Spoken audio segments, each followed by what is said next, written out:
Good morning everyone. मेरा नाम अलीफिया नगरीवाला है तथागत आईएएस अकेडमी इंदौर से, और मैं डिस्कस करूंगी आप लोगों के साथ करंट अफेयर्स जो कि इंपॉर्टेंट है UPSC prelims point of view से।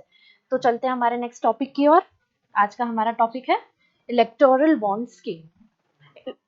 इलेक्टोरल बॉन्ड स्कीम क्यों न्यूज में है, इस रिलेटेड क्या कंट्रोवर्सी है, ये समझने से पहले हम देख लेते हैं कि इलेक्टोरल बॉन्ड स्कीम होता क्या है, इसका प्रोसेस होता क्या है, कैसे ये वर्क करता है, कहाँ से आप ये बॉन्ड्स खरीद सकते हैं, इस बॉन्ड की रेलेवेंस क्या है। ठीक है, तो इलेक्टोरल बॉन्ड स्कीम ये क्या होता है, एक फाइनेंशियल इंस्ट्रूमेंट होता है जो कि पॉलिटिकल पार्टीज को डोनेट करने के काम आता है। और ये जो फाइनेंशियल इंस्ट्रूमेंट है ये प्रोमिसरी नोट के फॉर्म में होता है। अब आप कुछ सोच रहे होंगे कि प्रोमिसरी नोट क्या होता है, तो मैं आपको सीधे शब्दों में समझाती हूँ। प्रोमिसरी नोट एक पीस ऑफ पेपर है जिसके ऊपर लिखा होता है कि मैं, यानी कि व्यक्ति का नाम, मैं पर्टिकुलर व्यक्ति को, सामने वाले व्यक्ति को इतना अमाउंट जो है वो प्रॉमिस करने का वो वादा करता हूँ कि मैं इतना अमाउंट प्रॉमिस करूंगा इतने दिनों के अंदर में, इतने दिनों के बाद, या फिर इतने इंटरेस्ट के साथ। तो कंडीशंस के साथ वो चीज प्रॉमिस की जाती है एक नोट के अंदर, उसे हम प्रोमिसरी नोट कहते हैं। तो प्रोमिसरी नोट यानी कि ये फाइनेंशियल इंस्ट्रूमेंट जो है ये किसको डोनेट करने के पैसे काम आता है, ये इलेक्शन में जो भी पार्टीज है जो खड़ी होगी, जो पार्टीज है हमारे यहाँ की पॉलिटिकल पार्टीज है उनको डोनेट करने के ये काम आएगा। आप चाहे तो कहीं पर भी जा सकते हैं, एसबीआई की किसी भी ऑथोराइज्ड बैंक में जा सकते हैं और वहां से ये खरीद सकते हैं।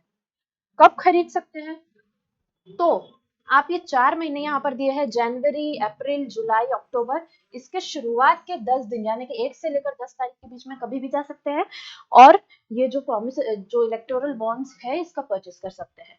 और ये कितने मल्टीपल्स में आपको खरीदना है, 1000 के, 10,000 रुपए के, 1 लाख रुपए के, या 1 करोड़ रुपए के आप खरीद सकते हैं। 10 लाख, 1 करोड़ रुपए तक के आप खरीद सकते हैं इलेक्टोरल बॉन्ड्स, और जो है आप डोनेट कर सकते हैं। अब एक चीज आपको ध्यान रखनी है कि जब भी आप परचेस करेंगे कोई भी इलेक्टोरल बॉन्ड, तो विद इन 15 डेज आपको ये डोनेट करना है। 15 दिन के भीतर भीतर अगर आपने नहीं डोनेट किया तो 16वें दिन जो है इसका पैसा प्राइम मिनिस्टर रिलीफ फंड में चला जाएगा। पूरा अमाउंट जो है वो डोनेट कहाँ हो जाएगा, पॉलिटिकल पार्टी की जगह प्राइम मिनिस्टर रिलीफ फंड में डोनेट हो जाएगा। तो ये पॉइंट आपको ध्यान में रखना है। अब एक इंपॉर्टेंट चीज जो आपको ध्यान में रखनी है, आप किस पॉलिटिकल पार्टी को डोनेट कर सकते हैं। तो जो भी पॉलिटिकल पार्टी रजिस्टर्ड है, कहां पर, आरपीए एक्ट के सेक्शन 29A के तहत जो रजिस्टर्ड है, आप उन्हीं को डोनेट कर सकते हैं। साथ ही साथ एक सेकंड कंडीशन और है कि 1% वोट जनरल इलेक्शन में अगर उन्होंने सिक्योर किया है, जो भी पुराना, इससे पहले जो भी जनरल इलेक्शन हुआ है, तभी जो है उनको ईसीआई क्या करेगा, अलॉट करेगा, एक अकाउंट, वैलिड अकाउंट अलॉट किया जाएगा ईसीआई द्वारा। अगर ये दो कंडीशन वो फॉलो कर रहे हैं और उसी पर्टिकुलर बैंक अकाउंट से वो अपने सारे ट्रांजैक्शंस जो इलेक्टोरल बॉन्ड से रिलेटेड उसको मेंटेन करेंगे। तो ये दो कंडीशन आपको ध्यान में रखनी है। हो सकता है एग्जाम में आपसे पूछ ली जाए कि कौन सी पार्टी को डोनेट किया जा सकता है। एक सेकेंड जो इम्पोर्टेंट पॉइंट जिससे रिलेटेड कंट्रोवर्सी है वो ये है कि जितनी भी डोनेशंस है वो एनोनिमस होगी, यानी कि जो आइडेंटिटी है, डोनेशन जो भी कर रहा है, जो डोनेटर है, उसकी आइडेंटिटी नहीं डिस्क्लोज की जाएगी, डोनेशंस जो है एनोनिमस रहेंगे।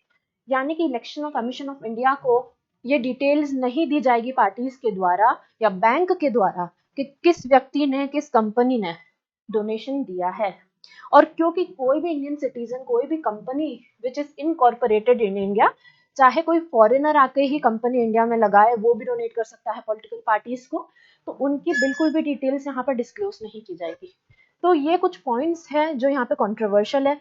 साथ ही साथ एक पॉइंट ये भी है कि टैक्स एग्जम्पशन मिलेगा, जो भी यहाँ पर डोनेशन हो रहा है जितने भी अमाउंट का, उनको टैक्स एग्जम्पशन मिलेगा। तो हो सकता है जो बड़े कॉर्पोरेट हाउसेस है वो अपना टैक्स बचाने के लिए जो है वो इलेक्टोरल बॉन्ड्स को परचेज करे और डोनेट कर दे पार्टीज को। एक और कंडीशन है जो पुरानी, जो यहाँ पर बदल दी गई है, वो ये है कि पहले शेयर होल्डर्स जो रहते थे कंपनी के, तो उन्हें डिस्क्लोज करना पड़ता था कंपनी के द्वारा कि आपने कितना डोनेट किया है किसी भी पॉलिटिकल पार्टी को। लेकिन ये वाली कंडीशन अब हटा दी गई है, याद रखिएगा। अब जरूरी नहीं है कि शेयर होल्डर्स को इन्फॉर्मेशन दी जाए एनुअल फाइनेंशियल अकाउंट में कि कितना डोनेट किया गया है पार्टीज को और कितना परसेंटेज डोनेट किया है। साथ ही साथ एक कंडीशन और जो पहले थी वो ये थी कि पहले एक अमाउंट सेट था, 7.5% प्रॉफिट जो भी कंपनी का था पिछले 3 साल में, है ना, याद रखिएगा 3 साल में जो भी प्रॉफिट हुआ है उसका सिर्फ 7.5% मैक्सिमम डोनेट किया जा सकता था पॉलिटिकल पार्टीज को। ये कंडीशन अब क्या कर दी गई है, रिमूव कर दी गई है, यानी कि कंपनी जितना चाहे उतना डोनेट कर सकती है। और यही सारे क्लॉजेज है जिससे रिलेटेड कंट्रोवर्सीज चल रही है। सीधे सीधे शब्दों में कहे तो ये पूरा एक तरीके से हम मनी लॉन्ड्रिंग का जो सीन यहाँ पर चल रहा है उसको लेकर कंट्रोवर्सी चल रही है।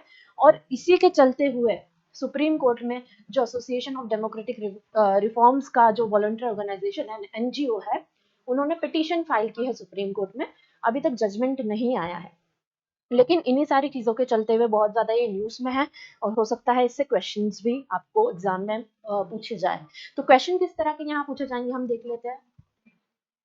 प्रैक्टिस क्वेश्चन जो यहाँ पर आप लोगों के लिए मैंने डिजाइन किया है। Consider the following statements about electoral bond scheme 2018, 2018 में लाई गई थी। ठीक है, अब पहला स्टेटमेंट यहाँ पर दिया है, it is a financial instrument in the form of a promissory note. हमने देखा क्या होता है इलेक्टोरल बॉन्ड, एक प्रोमिसरी नोट के रूप में होता है, financial instrument in the form of a promissory note, zero interest के साथ। ठीक है, second, it is eligible for 10 days after it's purchase. तो हमने ये चीज देखी कि कितने दिनों तक के लिए एलिजिबल होता है, 15 दिन तक के लिए एलिजिबल होता है, 10 दिन के लिए नहीं होता है। तो मतलब ये स्टेटमेंट क्या हो जाता है, गलत हो जाता है, क्योंकि 15 दिन तक एलिजिबल होता है और उसके बाद प्राइम मिनिस्टर रिलीफ फंड में सारा अमाउंट ट्रांसफर कर दिया जाता है। थर्ड स्टेटमेंट, ये जो बॉन्ड्स है ये परचेस के लिए अवेलेबल होते हैं for a period of 10 days every month.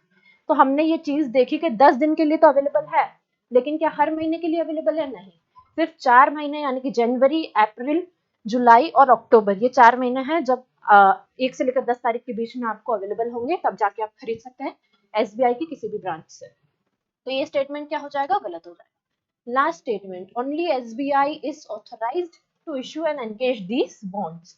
तो ये चीज हमने देखी, ये पॉइंट हमने पहले ही देख लिया कि एसबीआई और उसकी सारी ऑथराइज्ड ब्रांचेस जो है उन्हीं के पास ये पावर अथॉरिटी है बॉन्ड्स इशू करने की। तो स्टेटमेंट बिल्कुल सही हो जाता है।